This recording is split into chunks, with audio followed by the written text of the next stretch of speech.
Hello, welcome to this creative conversation. What's so great about 90 Degrees was a chat I had with Patrick Edwards about precision on our new podcast, Creativity, Hustlers, Fakers, and Thieves, creativity-hft.com.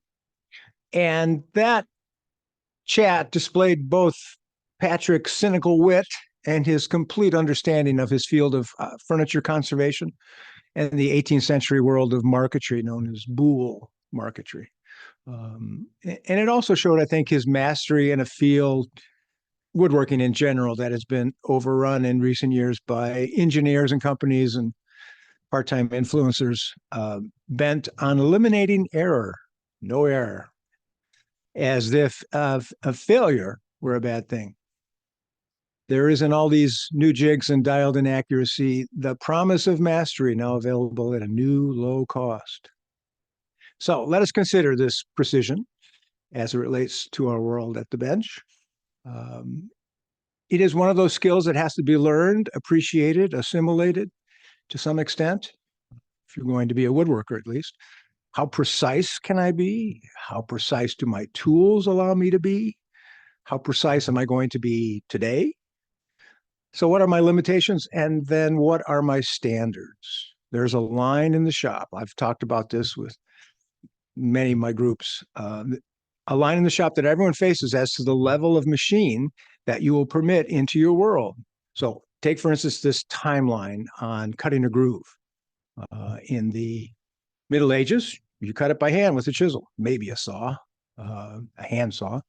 In the late 19th century, Sister Tabitha came up with that table saw. You might have used that, or a Stanley router plane.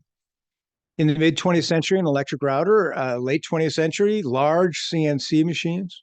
And now the whole gamut of handheld CNC routers are available. At what point, if at all, does a craftsperson say, that's it for me? This is my line. Now, in truth, you don't need to be precise to be a woodworker.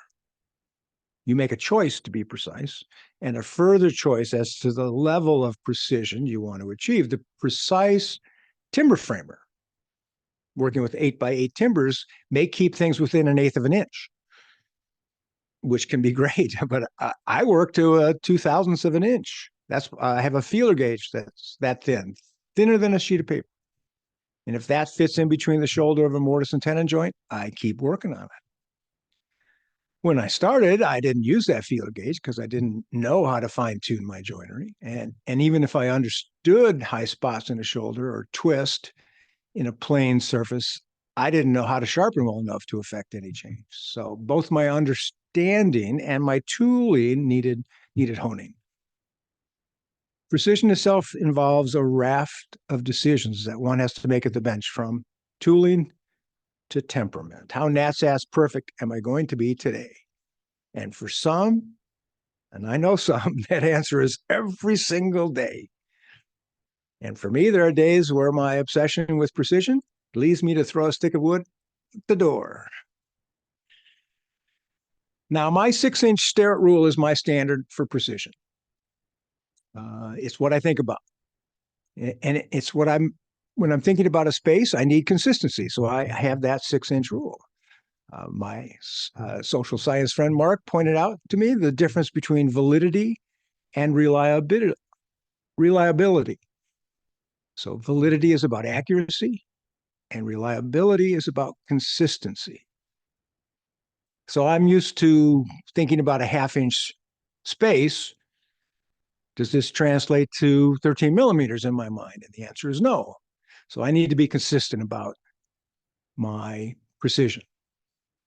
One aspect of it that I've enjoyed watching in myself is how I've trained my eye now to be able to find center. I had a misplaced drawer pull that an apprentice put on, and it was off by 1/8 of an inch. And I look at it and I go, well, that's off. It's not centered. It should be centered.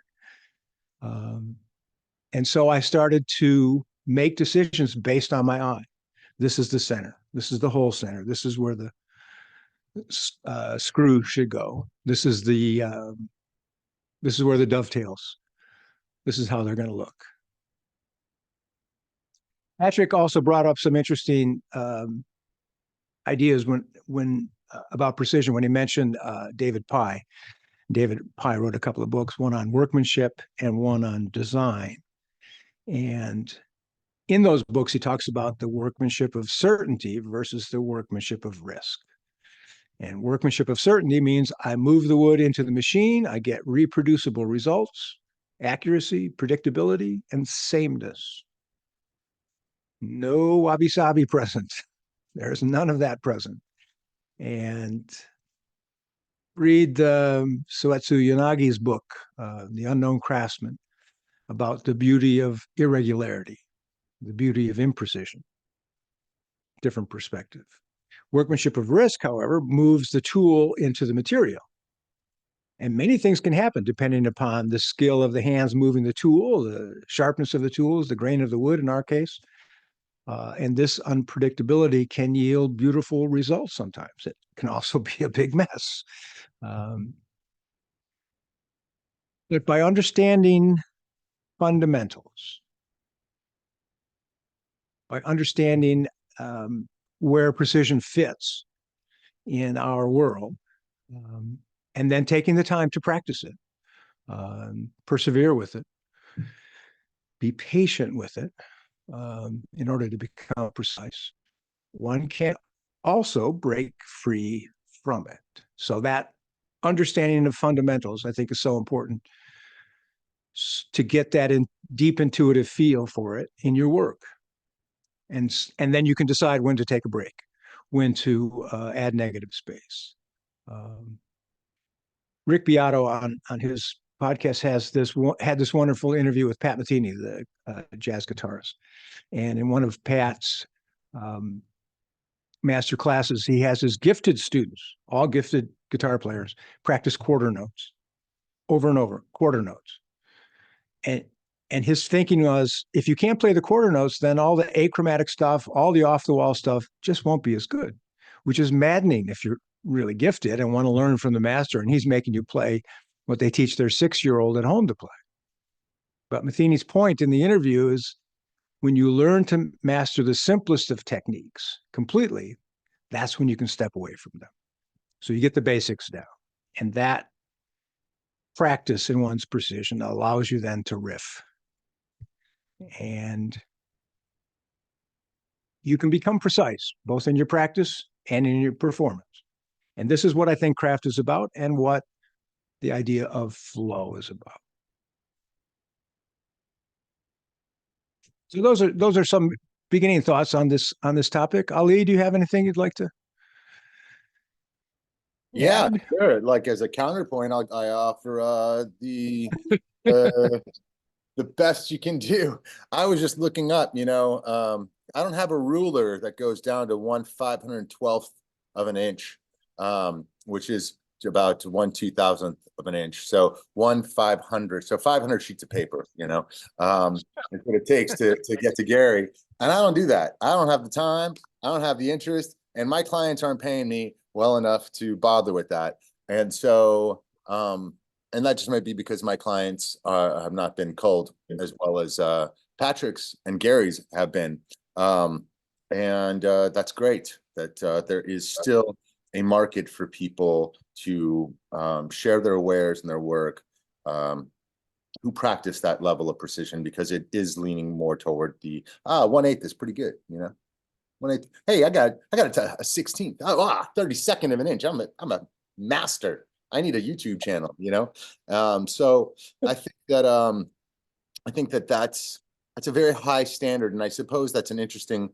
That's obviously why we would have a guy like Patrick in the conversation. But what's particularly curious about Patrick, as being the inaugural guest in these conversations, is that these conversations are supposed to be about creativity, and the man does nothing for the entire conversation but deny his creativity. So I guess something that we could discuss here is how to draw out creativity from somebody who's so utterly stubborn about their lack of creativity in the midst of what anybody who would look at their work. I mean, even the most passing glance, even if you're like, this was 100% plagiarized, to simply be able to do it takes a level of creativity and technical mastery that I don't know if I've ever met its equal in woodworking. No offense, Gary, you know. No, that's fine. That's fine. I'm sitting here with a Maloof music stand behind me, and I've looked at things all over the world, and I've made things with great accuracy. I don't think anybody I've ever come across in this life living today broaches what Patrick does. And to simply be able to do that demands creativity in the most fundamental sense, that you are creating something that wasn't there. You are putting something new into the world, kind of like God. And even God worked with a template, you know? And so I think that's just something that we should think about, and really take Patrick, I wish he was in this conversation, to task on that, because I think that he was skirting, or just, you know, that's his, I don't know him. I've never met the man. So maybe he's just funny like that, and he's being ornery, and that's his shtick. And that's hilarious and great, you know, but what a missed opportunity to actually really stick it to him a little bit, you know? So I'm curious to hear what other people who have listened to the conversation, what your thoughts are. Yeah, you know, there's, you know, I mean, if there's a spectrum that we're creating with Patrick over here, Gary slightly over here, I'm like not even, you know, and I'm pretty good. I think I'm pretty good. Like, you don't see light coming through my work, and I'm not even on that range, right? And then there's construction workers. I would just like to point out that you've come a long way since you first started taking classes. Thank you. You've come a long way. I would So imagine that's the whole point of taking classes, right? Spend a few years with a master, you should come up with something. well, you want some of those habits to rub off, and you want to see. I really think it's a question of how you want to take that information and make it your own. I'm not interested in cloning versions of myself like the Krenov students seem to be. Everyone making the same veneered cabinet. I'm not interested in that. I'm interested in people developing, as you clearly have, your own style. That is nothing like mine, which is great. I think that's great. As Bob Dodd, I want to invite Bob now to he wrote this very interesting note. Should I read it? Do you want to read it, Bob, or do you want to just? Oh, no, I don't have it in front of me, Gary. Go ahead and read it if you like. That's fine. Sure. So I sent out a note to my students about this creative conversation, and I think one of the things we're going to do over the next few months is invite folks to come on and chat with us about this topic. And so I thought I would have Bob be our inaugural guest on this conversations. I went back, this is from Bob, I went back and listened to Patrick's interview again. Again, it was an interesting interview, but I picked up a few things I didn't hear the first time around. I went to his website to look at his work. Very impressive, extremely precise. The precision is likely in keeping with his other interests and avocations. He's an academic by training, highly intelligent, an accomplished classical musician, not surprising. And the connection between classical music and mathematics is also very strong. He was a physicist, by the way. Hence, precision, repeatability, and predictability. A technical master in 18th century marquetry and furniture repair. There was an interesting tension in the interview, not between you two, but between the concept of precision, as Ali mentioned, and creativity or design. Patrick didn't seem to want to agree that his work included any great amount of creativity. And I don't know if this is true, but I can see that his real bread and butter is executing repairs and marquetry that mirrors the design ethos of the original craftsman. All right, here's some questions. Creativity or design and craftsmanship or precision, these are Bob's words, are not mutually exclusive. However, there can be tension, at least conceptually, between the two, as demonstrated by Patrick's interview. What role does or should creativity play in highly technical woodworking? Is technical work just execution of someone else's ideas? And let's discuss this. So, what role does creativity play in highly technical work? What do you think? Well, from my point of view, I think Gary Ari really articulated my feeling, and that is, even though you may not recognize it, it requires a certain amount of awareness of what you're doing. And so just Sure.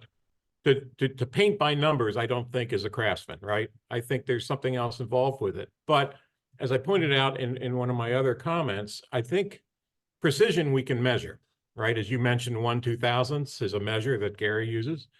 But creativity is difficult to measure. And as I think Patrick actually mentioned, it's like pornography. You know it when you see it, but it's hard to define beforehand, right? And so therein lies part of the tension, the problems between the two. So I think they work hand in hand from my own point of view.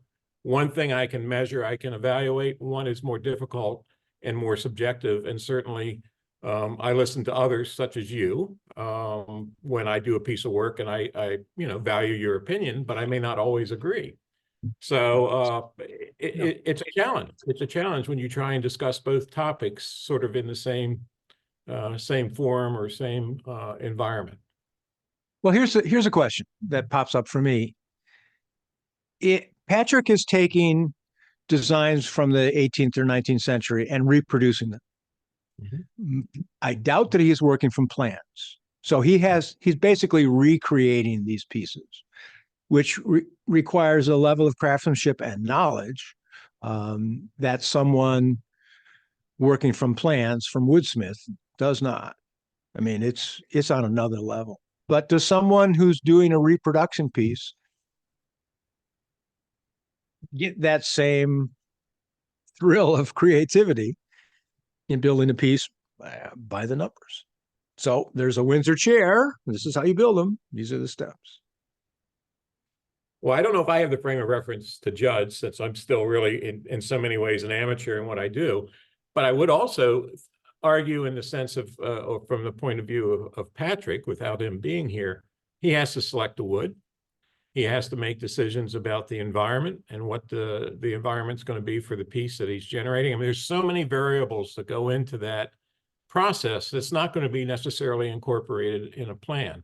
Is that creativity or is it just the application of knowledge? I don't know, but I would argue that there is a component of creativity in how he decides to execute that reproduction. Well, one of the things that I'm particularly interested in is this concept of flow. And there's a book by Mihai Csikszentmihalyi that talks about flow and its allure, really, and how it's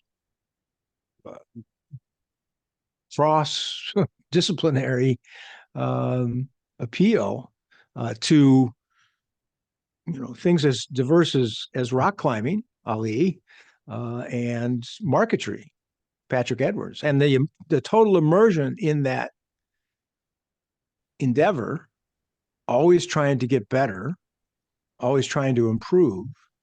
The loss of time, its a sense of temporality disappears. Trying to get better.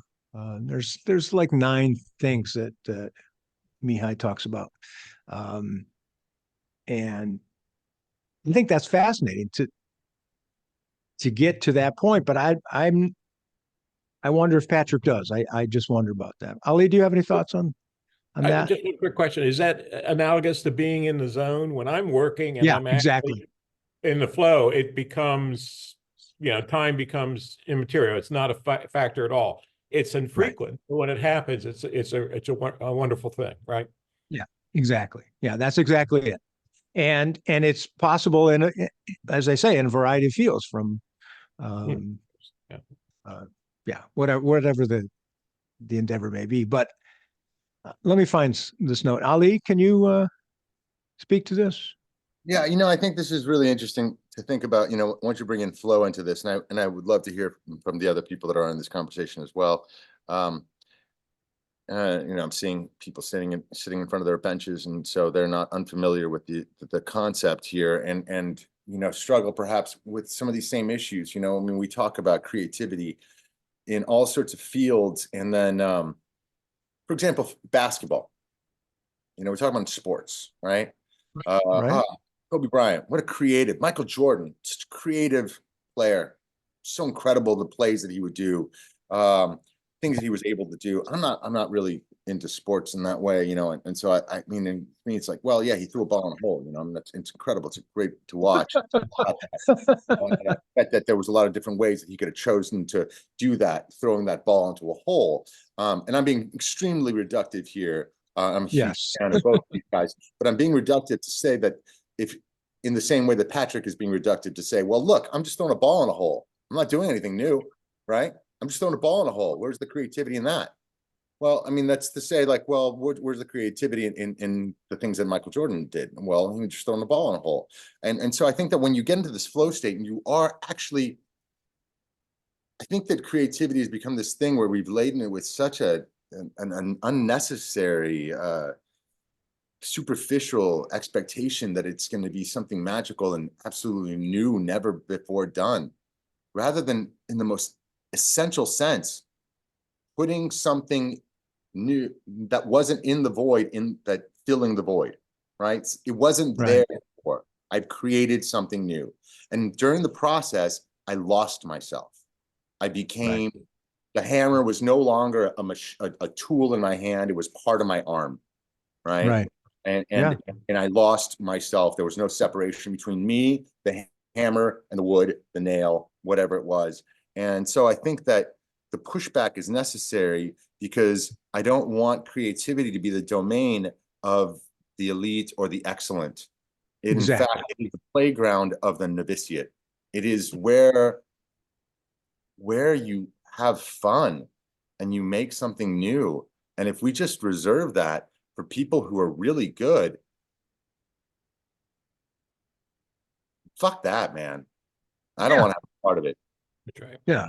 No, I'm with you. It's one of those things that drives me nuts and led me to this podcast, which is this sort of deification of artists. Oh, I'm in a zone. I'm in a place that few people can reach, and that's just not true. It's just not true. It does take practice and patience and perseverance to learn to get good at something, and precision is one of those things. But here's the list of the 9 component states of achieving flow, according to Csikszentmihalyi. Challenge, a balance between challenge and skill, a merging of action and awareness, clarity of goals, that's important, immediate feedback, concentration on the task at hand, a paradox of control. I'm not exactly sure what that one's about. The transformation of time, loss of self-consciousness, and an autotelic experience, which is, the doing something for its own purpose, not to make money, not to get fame, doing it because you love doing that, whatever it is. And that is, I think, attainable. I think it's a reachable goal. And instead we, pick up any copy of the New York Times and read about the latest. Oh, it's incredible artist. This, and which is great. It's good. They get their time in the sun, but there is also that beatification of the artist that's just not real. Artists are real people. I know some. There's some in the audience. So and that and understanding that it's a practice, and I think it's a daily practice myself. I think that being creative is a daily practice. Twyla Tharp's book on creativity is pretty interesting in that regard.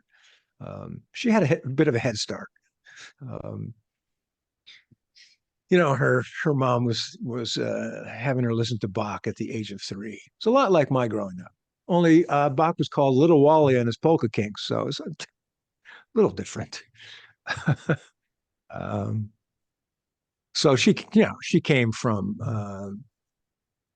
a family that was interested in creativity, and not everyone does. But there are too many people out there who have been turned away from the mountaintop because they're not. You can't do this. And I think that's bunk. No, there's a lot of stuff out there. Yeah, Ali. Chris chimed in with a question here. I wanted to address it here. He said, isn't there a different type of precision in a reproduction piece versus a quote unquote a piece for the common man? And I think it's a good question, Chris. And if you want to expound on that, it'd be interesting to hear what your intention is with that before I comment on it. But Chris, you want to say a couple words? Yes. So we talk about precision. I mean, like, I use the CNC machine and I can get down to whatever 0.0000% accuracy. Then I take your that face, Gary. then I take that piece and I use it and I connect it to another piece which I had a hand make. So that just changes the entire perception and precision of that piece I made on a CNC machine. Same thing. When we talk about precision and accuracy and everything else, I'm not saying that we as now in the society of where it doesn't matter. And I think it didn't even matter back in the horse and buggy days and in the 16th century when you had the guy building a chair for the farmer to sit on to milk the cows. So when we talk about precision, isn't that a self-inflicted pain? I love it. That where Gary, you're doing wood moves. So you're using a feeler gauge on your building, and as soon as it's exposed to the summertime versus wintertime, it's going to move. So does that mean now you're going to take your feeler gauge and put it in those joints and say, oh my God, look how much space I've got? No, absolutely not. So I guess, isn't that a precision of self-inflicted? Let me respond to that. Thank you for your input. Yes, wood does move, but I think that precision is not just about dialing it in with a micrometer. It's an attitude. It's an attitude towards your work, and the reason I use a feeler gauge is that it gives me some concrete measurement, and there are times when I can fuss with something and say, that's enough. I've had enough. And other times where I say, I'm not getting paid for this. The client doesn't care. And Chris is right. It's going to move. And I don't care. I still don't care because I want it to be right when it leaves my bench. So I can say it was right. Yeah, wood moves and things happen. But there's this saying about, I'm not sure what the lead in is, but for the Japanese, it's about perfection. And for the Germans, it's about excellence. And for the Americans, it's about being good enough. And that's not enough for me. That's terrible. It is. But it's an interesting comment on culture. A Frenchman that said that. Frenchman. It just has to look good in France. Yeah. And have a cigarette dangling out of your mouth while you're doing it. Yeah. So there's different approaches to it. But yeah, I think it is self-inflicted. I absolutely agree with you. And I'm happy doing it that way. I really am, even though it drives me nuts sometimes, because I know that I'm putting out the best work that I can put out. And that's what that flow state is about, I think, or what craftsmanship is about in my mind. Always trying to be better. Always trying to do. I'm not going to do crappy dovetails today. I'm going to do good dovetails. Will they be my best? No, probably not. But that's all right. I'm still going to try and do my best if I have to fuss with them. I have a question for someone else in the audience who is straddles the world of two, Eric, of two worlds. Because he was an apprentice of mine years ago, has gone through the online mastery program, designing his own work, and teaches CNC skills and computer skills to students at the collegiate level. Eric, can you chime in and give us some thoughts? Oh boy. Yeah, precision, I teach precision. That's kind of my job. Right. Which is why I enjoy coming home and not teaching precision. Sure. I have a feeler gauge too. Mine's a little thicker than yours, but I use a standard. I shoot for a standard in my own work, because if you're not shooting for that standard, you're accepting less than your best, I guess. I'm shooting for my best. I'm accepting reality. Reality is I'm not that good. Sometimes I'm brilliant, but it's very, very, very short spurts, very far apart.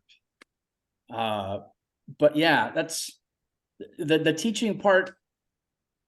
We're average, or the tolerance that we're looking at in industry is plus or minus 3,000. I mean, that's a standard tolerance that you'll find on any CAD drawing file. That's the standard tolerance, that if you're shooting for more than that, you have to specify you're shooting for a tighter tolerance than that.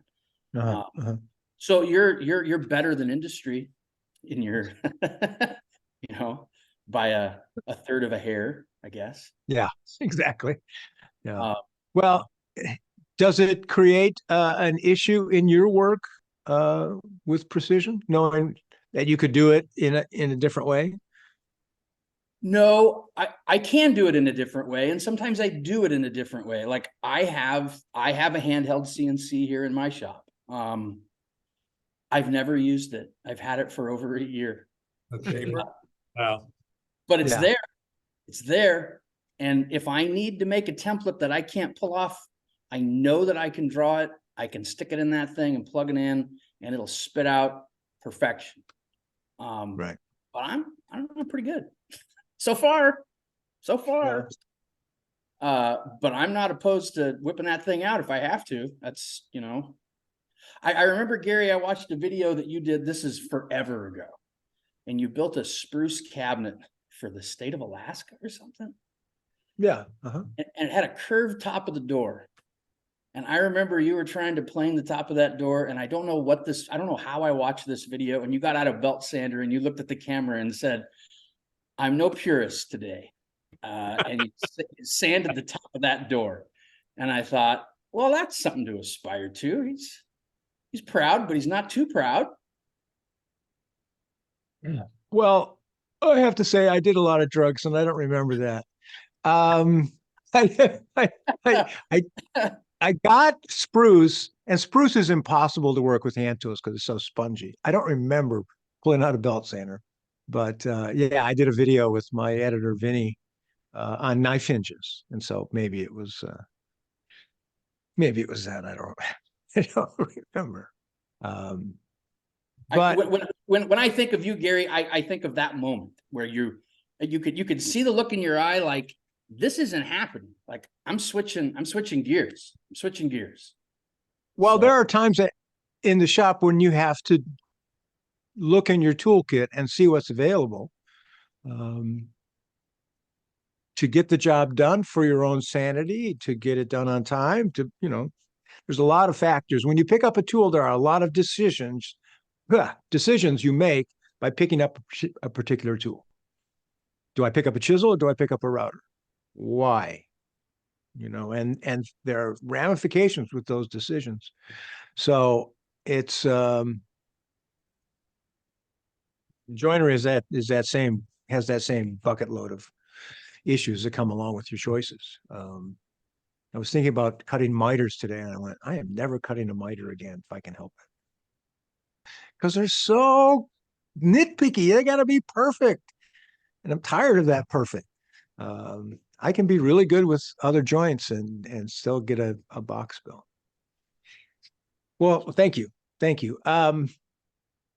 Any comments that people would like to share? Just hold up your hand and unmute. No? That's fine. Oh, wait, we So have Bruce. Bruce, okay. Still mute.